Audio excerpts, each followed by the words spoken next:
regarding the statements that Abu Muhammad Jolani made in regards to Tawqir Sharif and his statements of torture in HTS prisons, if I can pretty much sum it up in 2 words, I could say that Abu Muhammad Jolani lied.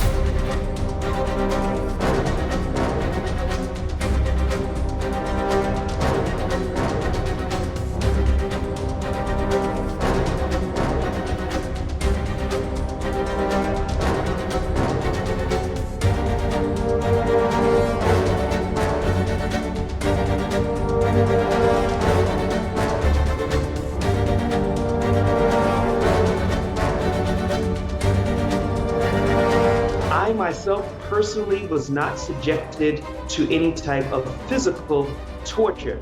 I was in solitary confinement for more than 6 months. However, almost every day of every week, I had to listen to the screams of torture going on in other areas that are just a few meters away from me.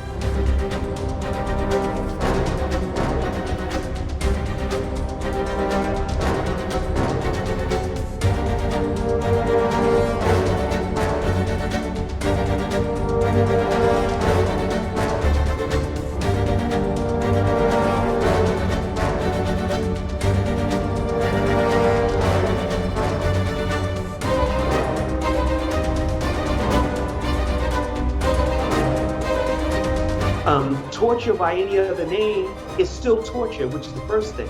The second thing is beating people, hanging them, which are some of the tactics that they use, hanging them for long periods of time, whippings on the soles of their feet and the backs of their legs. These are the things that your leader, Abu Muhammad Jolani, condemned the Assad regime for doing.